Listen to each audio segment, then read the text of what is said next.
தெய்வங்களுடைய வரிசையில சுக்லாச்சாரியார்னு அழைக்கப்படக்கூடிய சுக்கிர பகவானை அதிபதியாக கொண்ட ரிஷபராசி அன்பு சொந்தங்களுக்கு வணக்கம். ரிஷபராசி காளை மாடு உங்களோட சின்னம். பூமியுடைய தத்துவம். பூமி உங்களை தத்துவமா இருக்கிறதுனாலவோ என்னவோ பொறுமையா இருக்கிறேன்னு சொல்லலாம். ஆனா யார் என்ன செய்தாலும் அதை அப்படியே தாங்கிக் கொள்ளக்கூடிய அமைப்பு உங்களுக்கு இயற்கையிலே இருக்கா? கிடையாது. ஒரு இடத்துல தப்பு நடக்குது அப்படின்னாக்கா அந்த இடத்துல திமிரக்கூடிய காளியா தான் நீங்க நிப்பீங்க. ஆனா இப்போ சில ஆண்டுகளா சில காலங்களா யார் என்ன செய்தாலும் சரி பழியும் பாவமும் உங்கள் மீது விழுது.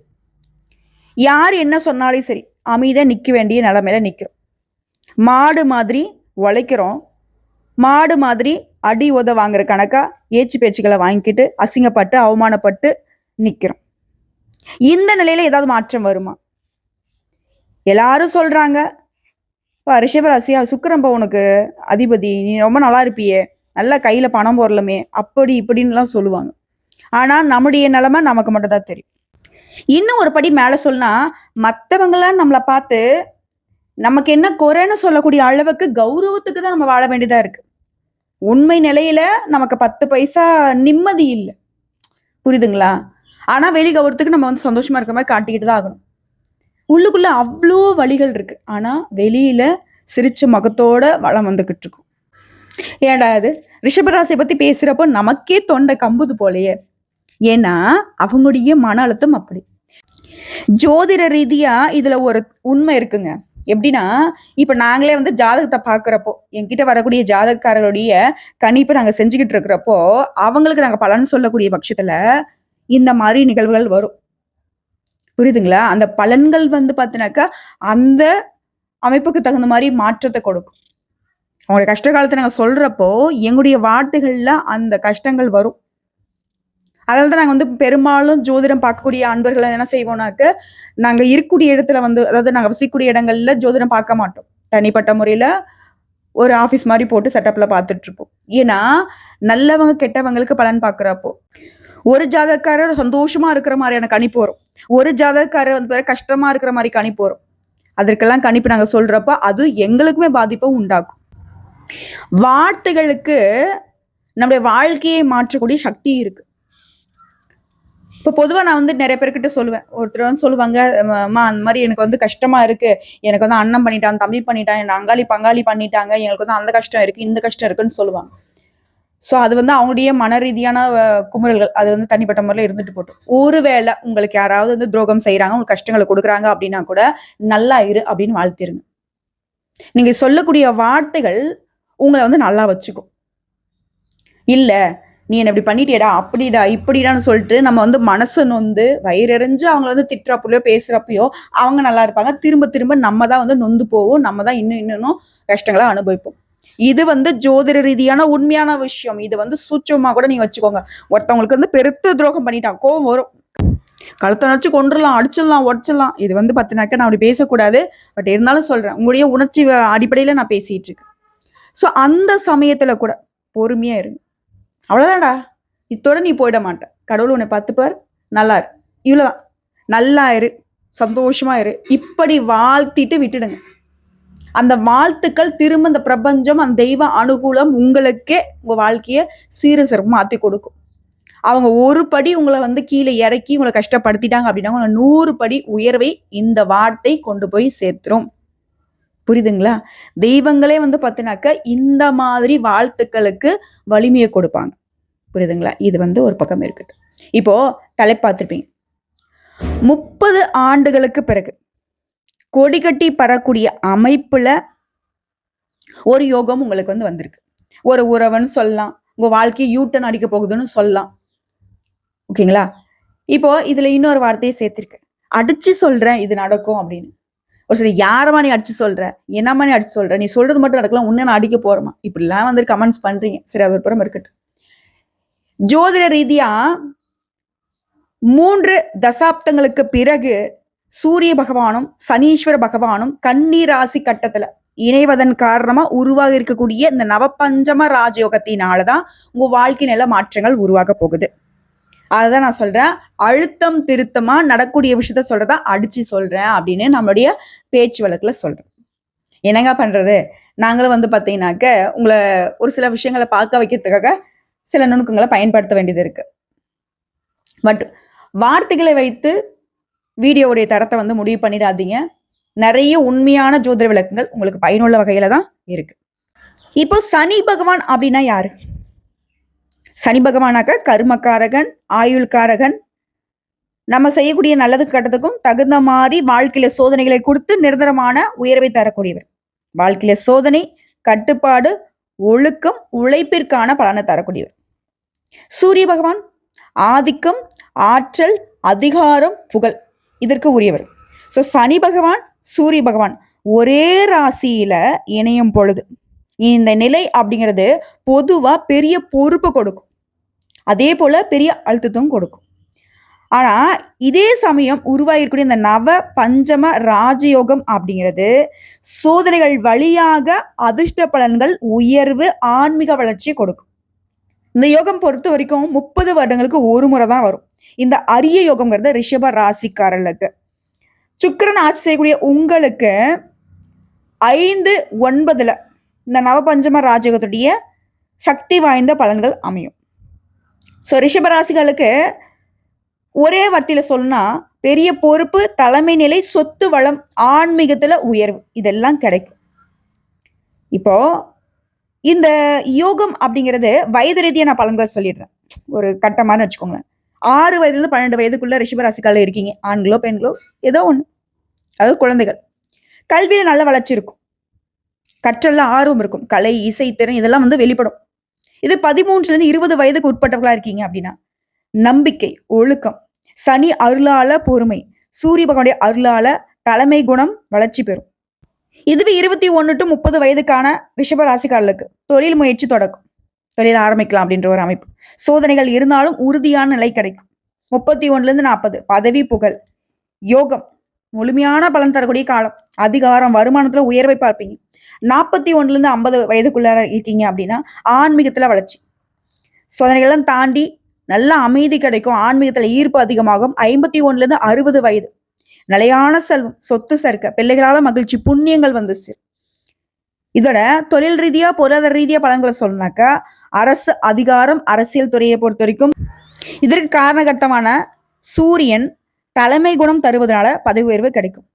கல்வி, சட்டம், நிர்வாகம் சனி பகவானை பொறுத்த வரைக்கும் ஒழுக்கம் தரதுனால இந்த துறைகள்ல நிலையான வெற்றி கிடைக்கும். அதே போல விவசாயம், நிலம், சொத்து இதெல்லாம் வந்து முதலீடுகள் இல்லையா, பெரிய நிதி வளம் கிடைக்கும் இந்த சனி பகவானாலையும் சூரிய பகவானாலையும்.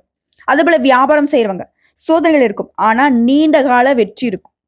ஆன்மீக பலன்களை பொறுத்த வரைக்கும் சனி மற்றும் சூரிய பகவானால உங்களுடைய மனசு வலுப்பட போகுது. இதோட கர்ம பலன்கள் இந்த நவபஞ்ச ராஜயோகத்தினால சுத்திகரிப்பு நடக்கும்.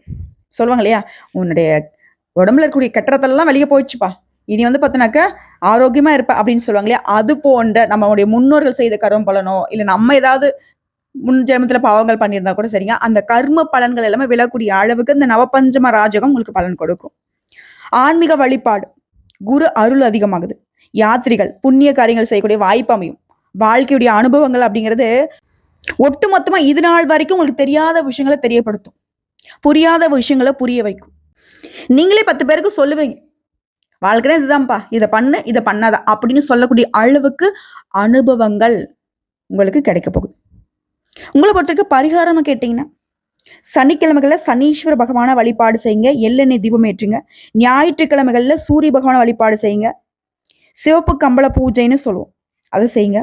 அதே போல நவகிரக ஹோமம் செய்யறது புண்ணியத்தை அதிகப்படுத்தும். ஆதித்ய ஹிருதயத்தை பாராயணம் பண்ணுங்க.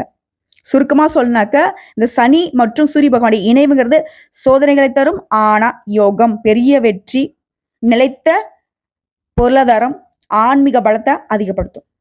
செல்வம், புகழ், அதிகாரம், கர்ம பலன்கள் விலகும். வாழ்க்கை முழுவதுமே குறிப்பா 30 to 50 வயதுக்குள்ள இருக்கவங்களுக்கு மிக சிறந்த சக்தி வாய்ந்த பலன்கள் கிடைக்கும். இன்னும் ஆழமான விளக்கத்தை சொன்னா ரிஷப ராசிக்காரங்க சோதனைகள் வழியே உயர்வை பார்க்க போறீங்க.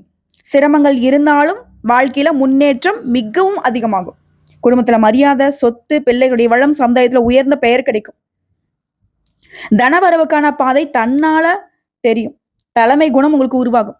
திருமண வாழ்க்கையை பொறுத்த வரைக்கும் திருமணத்துல சில சோதனைகள் இருக்கலாம். ஆனா யோகம் காரணமா வாழ்க்கை துணை உறுதியான ஆதரவாளர்களாக மாறுவாங்க. இது நாள் வரைக்கும் எப்படியோ நீ கெடகட்டு போ, நீ என்ன வேணா பண்ணிட்டு போ, எனக்கு இதுதான் வேணும் அதுதான் வேணும், குடும்பத்துல எதுவும் பண்ணிக்க முடியாது, இப்படி உங்களோட வாழ்க்கை துணையா இருந்தாலும் சரி, ரிஷபராசி ஆண்களுக்கும் சரி ரிஷபராசி பெண்களுக்கும் சரி, திருமண வாழ்க்கை சிறந்த முறையில மாறும். குறிப்பா வாழ்க்கை துணை உங்களுக்கு ஆதரவா மாறுவாங்க. துணைவியர் மற்றும் துணைவன் ஆன்மீக சிந்தனையோட இருப்பாங்க. குடும்பத்துல நல்ல பிள்ளைகள், அன்பான உறவுகள் நிலையாகும். இது தொழில் மற்றும் வியாபார ரீதியா. வியாபாரம், சொத்து, முதலீடு, கலைத்துறை, நவீன தொழில்நுட்பத்துறை, எல்லா துறைகளிலுமே வெற்றி. ஆரம்பத்துல முதலீடுகள்ல கொஞ்சம் சிரமம் இருந்தாலும் நீண்ட காலத்துக்கு நிதி வளம் பெறுவது உறுதி. இப்போ ஒரு 10 லட்ச ரூபா வந்து இன்வெஸ்ட் பண்றீங்க, ஆனா அது இன்னும் ஒரு 20 வருஷத்துக்கு ஏன் உங்களுடைய பிள்ளைகள் வரைக்குமே வந்து பார்த்தீங்கன்னாக்க வருமானம் எடுக்கக்கூடிய அளவுக்கு ஒரு முதலீடு உங்களுக்கு தென்படும். வெளிநாட்டு தொடர்புகள், பெரிய ஒப்பந்தங்கள் வரக்கூடிய வாய்ப்பு இருக்கு. அடுத்து உத்தியோகம், அரசு துறை, நிர்வாகம், கல்வித்துறை, சட்டம், வங்கித்துறை, சில நில அளவைத்துறை, இது போன்ற துறைகள்ல பெரிய பதவிகள் கிடைக்கும். சூரியன் மற்றும் சனி பகவான் இணைவின் காரணமா ஒழுக்கம், பொறுப்பு, அதிகார குணம் அதிகமாகும். இதுலயே வாழ்க்கையின் நடுத்தர வயதுல இருக்கீங்க பாத்தீங்களா, 30க்கு மேல நீங்களாம் வந்து முன்னுக்கு வர போறீங்க. அதே போல படிக்கூடிய மாணவர்கள் தன்னம்பிக்கை, ஒருமித்த கவனம், கலை, அறிவியல்ல ஆர்வம் அதிகமாகும். குரு அருள் காரணமா உயர்கல்விகள்ல வெளிநாடு போறதுக்கான வாய்ப்பு அமையும். போட்டித் தேர்வுகள்ல அரசு வேலை வாய்ப்பு உறுதி. முயற்சி பண்ணுங்க. இது நாள் வரைக்கும் படிச்சிட்டோமா, எனக்கு இப்போ இன்ட்ரெஸ்டே இல்லை, விட்டுடலான் இருக்கேன், அதெல்லாம் வேணாம். பாதி கிணற தாண்டியாச்சு, கொஞ்சம் எட்டுங்க, புரியுதுங்களா? ரொம்பலாம் வேண்டாம், ஒரே ஜம்ப் தான். இந்த முயற்சியில கண்டிப்பா அரசாங்க வேலை நிச்சயமா கிடைக்கும். அதே போல பணவரவு, சனி மற்றும் குருடைய அருளால நீண்ட கால செல்வம், நிலம், சொத்து சேர்க்கை கிடைக்கும். ஆரம்ப சிரமங்கள் இருந்தாலும் நிதிநிலை வலுவா இருக்கு. வியாபாரம், முதலீடுகள்ல மிகுந்த அதிர்ஷ்டம் கிடைக்கும். அடுத்த ஆரோக்கியத்தை பொறுத்த வரைக்கும் சனி பகவான் மற்றும் சூரிய பகவான் இவங்க 2 பேரும் சேர்ந்து மன அழுத்தம், தலைவலி, மூட்டு வலி இந்த பிரச்சனைகளை ஆரம்பத்துல கொடுத்து அதுக்கப்புறம் சரி செஞ்சிருவாங்க. கொடுக்கறதும் அவனே, எடுக்கிறதும் அவனேங்கிற மாதிரி பண்ணுவாங்க. ஆன்மீக சாதனை, யோகம், ஆரோக்கியமான உணவு பழக்க வழக்கம், இது வந்து உங்களுக்கு நீண்ட ஆயுளுக்கு உறுதி சேர்க்கும். உடைய வாழ்க்கை நிலை அப்படிங்கிறது இந்த யோகம் வந்து மிகப்பெரிய பேரு, புகழ், மரியாதையை கொடுக்கும். பிள்ளைகள் மூலம் பெருமை சேரும். ஆன்மீக ரீதியாலாம் மரியாதைகள் கிடைக்கும். சொல்ல போனா இந்த நவபஞ்சம ராஜயோகம்ங்கிறது கொஞ்ச காலத்துக்கு இல்லை. ரிஷபராசிகளுக்கு பலன்கள் அப்படிங்கிறது கடைசி காலம் வரைக்கும் சாந்தமும் பூர்ணத்துவமும் கொடுக்கக்கூடிய அளவுக்கு தொடர்ந்து உங்களுக்கு பலன் தரக்கூடிய அமைப்பு. இதோட முன்னாடி நீங்க சனி பகவான சூரிய பகவானை எப்படி வழிபாடு செய்யணும்னு சொன்ன இல்லையா, இதோட வியாழக்கிழமைகள்ல குரு வழிபாடு, மஞ்சள் பூ, கடலைப்பருப்பு இதெல்லாம் நைவேத்தியமா வைக்கணும். குரு பகவானுக்கு மஞ்சள் கொண்ட கடலையை மாலை கட்டி போடுறது சிறப்பு. நினைச்ச காரியங்கள் கை கூடும். குருவருள் இருந்தா திருவருள் உண்டுன்னு சொல்றாங்க இல்லையா, எல்லா விதமான அமைப்புகளையும் முன்னேற்றத்தை தரக்கூடியவர் குரு பகவான். ஸோ வியாழக்கிழமையில இவருக்கு விரதம் இருக்க முடியறதா சிறப்பு. மஞ்சள் உடைகளை வியாழக்கிழமை பயன்படுத்துங்க. ஞாயிற்றுக்கிழமை சிவப்பு நிற உடைகளை பயன்படுத்துங்க. சனிக்கிழமைகள் வந்து நீல நிறம், கருப்பு பயன்படுத்துறது ஓகே தான், அது வந்து ஒரு சிலருக்கு வந்து பிடிக்காது இல்லையா, கரு நீல நிறம் சொல்லையா, அந்த நிறத்தை பயன்படுத்துங்க. ஏன்னா சனி பகவானுக்கு அது ரொம்ப பிடிச்சமான நிறம். நம்மளே வந்து பார்த்தீங்கன்னாக்கா இப்போ நம்ம ஒரு பச்சை கலர் பிடிக்கும் அப்படின்னாக்கா அந்த பச்சை கலர் பார்த்தோன்னு ஒரு மாதிரி சந்தோஷம் வருது இல்லையா, அது போலதான். அதே போல சிவபெருமான வழிபாடு செய்யறதுமே ரிஷபத்திற்கு சிறப்பு. ஏன்னா உடைய ராசி சின்னமான காலை யாரு, சிவபெருமானுடைய அசிஸ்டன்ட் இல்லையா. அதே போல நீங்க கோயிலுக்கு போயிட்டு வழிபாடு செய்யணும் அப்படின்னாக்க திருக்கரூர் சனீஸ்வரர் கோயில், சனி பகவானுடைய சோதனைகளுக்கு நிவாரணம் தரக்கூடிய ஸ்தலம். திருச்செந்தூர் முருகன் கோயில், புகழ் மற்றும் வெற்றி கிடைக்க. திருவண்ணாமலை அருணாச்சலேஸ்வரர் கோயில், ஆன்மீக ரீதியா உங்களுக்கு உயர்வை தரக்கூடிய ஸ்தலம். அதே போல திருப்பதி வெங்கடேஸ்வரர், நிதி வளம் சிறப்பாக இருக்க. கண்டிப்பா வருஷத்துக்கு ஒரு முடியாது இந்த கோயிலுக்கெல்லாம் குடும்பத்தோட போயிட்டு வாங்க. இதோட தினசரி நீங்க சொல்ல வேண்டிய மந்திர சொல், தினமும் 108 முறை கட்டாயம் ஓம் சூரிய பகவானே போற்றி போற்றி. ஓகேங்களா, 108 முறை முடிஞ்சா உட்காந்து எழுதுங்க, தப்பே கிடையாது. அதே போல சனிக்கிழமைகள்ல ஓம் சம் சனீஸ்வராய நமக, இந்த மந்திரத்தை 108 முறை சனிக்கிழமைகளை சொல்லும். அதே போல ஓம் நமக் சிவாய, இதையும் வந்து சூரிய பகவானுடைய மந்திரத்தோட சேர்த்து தினமும் ஒரு 10 நிமிஷம் உட்காந்து ஆத்மாத்மா தெய்வத்துக்கிட்ட வழிபாடு வச்சுட்டு போறது சிறப்பு. இதோட அதிகமா உங்க வாழ்க்கையில நீங்க பயன்படுத்த வேண்டிய நிறங்கள்னு கேட்டீங்கன்னா, ஆண்களா இருக்கக்கூடிய பட்சத்துல வெள்ளை, நீலம், கருப்பு கலந்த உடைகள் வந்து சனி மற்றும் சூரிய பகவானுடைய அமைப்பை சமநிலைக்கு கொண்டு வரும். இதனால எவ்விதமான பாதிப்பும் உங்களுக்கு வராது.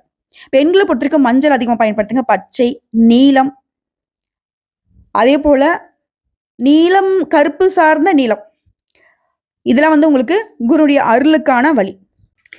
இதெல்லாம் ஓகே தான். ஆனா முக்கியமான நாட்கள் கருப்பு நிற புடவை, கருப்பு நிற சட்டைய சனிக்கிழமையில மட்டும் பயன்படுத்துங்க. இதோட நீங்க சனிக்கிழமையில நீங்க சனி பகவானை வழிபாடு செய்யறப்போ உணவுகள்ல எள்ளெண்ணெயை பயன்படுத்துங்க. எள்ளெண்ணெய் சேர்த்து சமைத்த உணவு சனி பகவானுடைய அனுகிரகத்தை வலுப்படுத்தும். அதே போல கிழங்கு வகையில சேர்த்துக்கோங்க. ஞாயிற்றுக்கிழமைகள் சிவப்பு நிற பழங்கள், மாதுளை, தக்காளி, இது. அதே போல கோதுமை சார்ந்த உணவுகள். வியாழக்கிழமைகள்ல மஞ்சள் நிற உணவு, எலுமிச்சம்பழ சாதம், கடலைப்பருப்பு சாதம், இந்த மாதிரி ஓகேங்களா. பட் இந்த 2 இது இருக்கணும். மஞ்சள் கண்டிப்பா இருக்கணும். அதே போல தினசரின்னு கேட்டீங்கன்னாக்க சோளம், கேழ்வரகு, சாமை, இந்த மாதிரி உணவுகளை நீங்க எடுத்துக்கணும். நோன்பு இருக்கிறதுன்னு பார்த்தீங்கன்னாக்க மாசத்துல ஒரு முறையா எளிய சைவ உணவு எடுத்துக்கிட்டு நோன்பு இருங்க. சுருக்கமா சொன்னாக்க இந்த யோகம்ங்கிறது ரிஷப ராசிகளுக்கு சோதனைக்கு பின் உச்சத்துக்கு கொண்டு செல்லும். திருமணம், தொழில், நிதி, கல்வி, ஆரோக்கியம் அனைத்திலுமே நீண்ட கால வெற்றி கொடுக்கும். தினசரி வழிபாடு பரிகாரம் செய்தீங்கன்னாக்க பெரிய கர்ம சுத்திகரிப்பு நடக்கும். சொல்றீங்க இல்லையா, நான் எந்த ஜென்மத்துல என்ன பாவம் பண்ண தெரியலையே, நான் பண்ணல, என்னோட முன்னோர்கள் பண்ணாங்க தெரியலையே, இப்படி கஷ்டப்படுற நீ எப்பதான் அந்த பாவம் தீருமோன்னு சொல்றீங்க இல்லையா, அது எல்லாத்துக்கும் வழி இதுதான். வாழ்க்கையுடைய இறுதியில நீங்க ஆன்மீக ரீதியா அமைதியான ஒரு வாழ்க்கை வாழ்றதுக்கு, செல்வந்தரா வாழ்றதுக்கு, குடும்பத்துல மதிப்பு மரியாதையோட வாழ்றதுக்கு எல்லாத்துக்குமே இப்ப நம்ம சொன்ன எல்லா விஷயங்களுமே பயன் தரும். இன்னும் கூடுதல் விளக்கம் சொல்றேன், கேட்டுக்கோங்க. சூரிய பகவானை பொறுத்த வரைக்கும் ராஜயோகக்காரர். அதிகாரம், ஆட்சி, ஆற்றல், குணம், தன்னம்பிக்கை, தலைமைத்துவம், சுயநம்பிக்கை, ஆண்மை, புகழ், வெளிச்சம் தரக்கூடியவர். சுயமரியாதை, மரியாதை பெறக்கூடிய குணம். சூரிய பகவானுடைய ஆதரவு இருந்தா போடும், நோய் எதிர்ப்பு சக்தி கூட அதிகமாகும். அரசாங்கத்துக்கிட்ட ஆதரவு, உயர் பதவி கிடைக்கும். சனி பகவானாக்கா கர்ம நீதிபதி. முயற்சி, பொறுமை, ஒழுக்கம், சோதனை. பொறுமை வந்தாலும் சரி, தாழ்மை வந்தாலும் சரி, கஷ்டங்கள் வந்தாலும் சரி, அதை வெற்றி கொள்ளக்கூடிய வலிமை கொடுப்பாரு. உழைப்பால கிடைக்கக்கூடிய செல்வம், கர்ம சுத்திகரிப்பு, வாழ்க்கையுடைய பாடத்தை கொடுக்கக்கூடியவர். சனியாரால நீண்ட ஆயுள், அறிவு, நிலையான செல்வம் கிடைக்கும். இவங்க 2 பேருடைய இணைவுங்கிறது உங்களுக்கு பெரிய பதவிகள், புகழ், நிதி வளம், இது 3மே மனுஷனுக்கு இருந்துட்டா அவனுடைய வாழ்க்கையே வெற்றிகரம் தான். ஒரு சிலர் சொல்லுவாங்க இல்லையா, ஏடா போடா, அந்த ஆண்டவனே வந்தாலையும் தடுக்க முடியாதுடா, நடக்கிறது தான் நடக்கும் அப்படின்வாங்க இல்லையா. ஆனா இப்போ இந்த யோகத்தினால உங்களுக்கு வரக்கூடிய பலன்கள் அப்படிங்கிறது, அந்த தெய்வமே இறங்கி வந்தாலும் சரி, தெய்வமே உனக்கு நான் கொடுக்க மாட்டேன்டா அப்படின்னு தடுக்க வந்தாலும் சரி, கட்டாயம் நம்ம சொல்லக்கூடிய விஷயங்கள், மாற்றங்கள் நடக்கும். நீ சொல்றதெல்லாம் கேட்கறதுனால தான் இருக்கு. சோதனைக்கு பின்னாடி தான் எனக்கு வந்து சாதனை வெற்றின்னு சொல்றேன்ல, அந்த சோதிக்கும் போதே எனக்கு வந்து பார்த்தீங்கன்னாக்கா அதை தாங்கக்கூடிய சக்தி கிடைக்குமா அப்படின்னா கண்டிப்பா உண்டு. சோதனைனாக்கா நீங்க சொல்ற மாதிரி இது நாள் வரைக்கும் உங்க அடிச்சு துவைச்சாங்க பார்த்தியா, அப்படிலாம் கிடையாது. கொஞ்சம் அதை வந்து இப்போ என்ன சொல்றதுன்னா, ஒரு அழகான வீடு கட்டணும். அப்ப நம்ம பிடிச்ச மாதிரி கட்டணும். வீட்டுல இருக்கணும் எல்லாருக்கும் பிடிச்ச மாதிரி கட்டணும். அதுல எந்தெந்த இடங்கள்ல என்னென்ன மாதிரியான அமைப்பு இருக்கணும்ன்ற ஒரு கனவு இருக்கும் இல்லையா, அந்த கனவு நனவாக்கிறதுக்கு டைம் எடுக்கணும்ல. இப்போ உனக்கு 2 நாள்ல வீடு கட்டி கொடுக்குறேன் ஒருத்தர் சொல்றாரு, நீ சொல்றது எல்லாமே சேர்த்து நான் கட்டி கொடுக்குறேன்ப்பா அப்படின்னு சொன்னா கூட நம்ம என்ன பண்ணுவோம், டவுட் போடுவோம். அதெல்லாம் எப்படிப்பா முடியும், நீ சொல்றதுலாம் என்ன, இன்னைக்கு கட்டி எனக்கு நாளைக்கே என்ன அது இடிச்சு போட்டு போறதா, நானு கம்முன்னு போப்பா, அதெல்லாம் அப்படிலாம் வேண்டாம். எனக்கு பொறுமையா நான் சொல்ற மாதிரி நிறுத்தி நிதானிச்சு 1 வருஷம் ஆனாலையும் பரவாயில்ல, நேரம் காலம் ஆனாலையும் பரவாயில்ல, எனக்கு நிரந்தரமா தலைமுறையே இருக்கிற மாதிரி வீடு வேணும் அப்படின்னு சொல்றோம் இல்லையா. அப்போ வெற்றிகளா இருக்கட்டும், அதிர்ஷ்டங்களா இருக்கட்டும், நம்ம நினைக்கிறதா நடக்கிறதா இருக்கட்டும், உடனே நடந்தா அது நிலைக்குமா? அதனால நம்ம தரக்கூடிய அதிர்ஷ்டத்தை ரிஷபராசிக்காரன் தாங்குவாங்களா அப்படின்னு சூரிய பகவானும் சனி பகவானும் கொஞ்சம் உங்களை வந்து அசிச்சு பார்ப்பாங்க.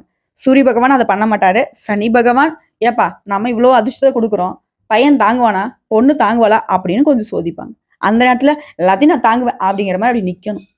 நம்ம பார்க்காத கஷ்டமா? ஓகேங்களா. என்னன்னா ஒரு ஒப்பந்தத்துக்கே போறீங்க, போட்டியாளர்கள் வந்து நிக்கிறாங்க, ஒரு வியாபாரம் பண்றீங்க, இல்ல ஒரு போட்டி தேர்வுக்கு படிக்கிறீங்க, கூட போட்டியாளர்கள்லாம் இருக்காங்க இல்லையா, அவங்கள சமாளிக்கணும் இல்லையா. அவங்களுக்கு தெரியாத ஏதோ ஒரு விஷயத்துல நீங்க அதிகமான மார்க் ஸ்கோர் பண்ணணும் இல்லையா, அந்த இடம் தான் சோதனை. புரியுதுங்களா? மற்றபடி என்னை கேட்டீங்கன்னாக்கா இந்த நவபஞ்சம ராஜகங்கிறது ரிஷபராசியுடைய வாழ்க்கையில் இருக்கக்கூடிய ஒட்டுமொத்த கஷ்டங்களையுமே விலக்கி வைக்குது. சோதனைகள் எல்லாமே சாதனைகளாக மாறுது. துன்பங்கள் குறைந்து செல்வ சாந்தி அதிகமாகுது. இதே குடும்ப உறவுகள் மற்றும் வழிபாடுன்னு கேட்டினாக்க வீட்டுல விநாயகர், சிவன், சூரியன், சனி இந்த தெய்வங்களுக்கு பூஜைகள் செய்யறது சிறப்பு. குடும்ப உறவுகளை பொறுத்த வரைக்கும் மாதா, தந்தை, பெரியவங்களை அதிகமாக மதிப்பு கொடுத்து நடந்துக்கோங்க. சனி பகவானுடைய அருளால் ஏழை எளிய மக்களுக்கு உங்களால் முடிஞ்ச உணவுகளை தானம் கொடுங்க. இதோட நீங்கள் அன்றாடம் வழிபாடு செய்ய வேண்டிய தெய்வம்னு பார்த்தீங்கன்னாக்கா ஞாயிற்றுக்கிழமைகளில் காலையில் சூரிய பகவானுக்கு தண்ணீர் அர்ப்பணம் பண்ணுங்க. அதே போல் அந்த நாளில் ஓம் சூரிய பகவானை போற்றி போற்றி இந்த மந்திரத்தை 108 முறை சொல்லணும். திங்கட்கிழமைகளில் சிவபெருமானுக்கு பூஜை அபிஷேகம் செய்யலாம். ஓம் நமக் சிவாய அந்த மந்திரத்தை பயன்படுத்துங்க. செவ்வாய் பகவானுக்கு அந்த நாளில் செவ்வாய்க்கிழமையில் நீங்கள் பூஜை பண்ணலாம். இல்லை முருகப்பெருமான வழிபாடு செய்யுங்க. ஓம் சரவண பவ இந்த மந்திரத்தை சொல்லுங்க. புதன்கிழமைகளில் விஷ்ணு வழிபாடு, வியாழக்கிழமைகளில் குரு வழிபாடு, வெள்ளிக்கிழமைகளில் சக்தி பூஜை, சனிக்கிழமைகளில் சனி பகவானுக்கு பூஜை செய்யறது, தான தர்மங்களை கொடுக்கறது சிறப்பு. அதே போல் உங்களுடைய உணவு பழக்கங்கள் பார்த்தோம்னாக்க காலை நேரத்தில் பழங்கள் பால் சேர்த்துக்கோங்க. ஞாயிற்றுக்கிழமையில் சிவப்பு நிற பழங்கள் நம்மளுடைய சொன்னதா மாதுளை, தக்காளி, ஆப்பிள் இந்த மாதிரி. சனிக்கிழமைகளில் எள்ளெண்ணெயால் சமைத்த உணவு, உளுந்து இதெல்லாம் சேர்த்துக்கோங்க. வாரத்துக்கு ஒரு முறை யாருக்காவது உங்களால் முடிஞ்ச உணவு தானம் கொடுக்கறது சிறப்பு. மிதமான காரம், இனிப்பு இது உங்கள் ஆரோக்கியத்தை அப்படியே சிறப்பாக வச்சுக்கும். உடையின்னு பார்த்தீங்கன்னாக்கா சனிக்கிழமைகளில் கருப்பு, நீலம், அதே போல் ஞாயிற்றுக்கிழமையில் சிவப்பு, ஆரஞ்சு, வியாழக்கிழமையில் மஞ்சள். பொதுவாக ரிஷபராசி அதிகமாக வெள்ளை நிறத்தை பயன்படுத்துங்க. ஸோ இப்போ வரைக்கும் பார்த்த தகவல்கள் எல்லாமே ரிஷபத்துடைய ஒட்டுமொத்த வாழ்க்கையுமே ஒரு பெரிய ஆராய்வே பண்ணிட்டோம். இதை பண்ணும், இதை பண்ணக்கூடாது. ஓகேங்களா? ஸோ இதை கரெக்டாக ஃபாலோ பண்ணுங்கள். வாழ்க்கை சிறக்கும். வாழ்க்கையில் இது நாள் வரைக்கும் எப்படி வேணும்னு கஷ்டப்பட்டுருக்கலாம். ஆனால் இனி கஷ்டப்படுறதுக்கான வாய்ப்பே இல்லை. நல்லா இருக்க போகிறீங்க. ரொம்ப ரொம்ப நல்லா இருக்க போகிறீங்க. வாழ்த்துக்கள். வாழ்க வளமுடன்.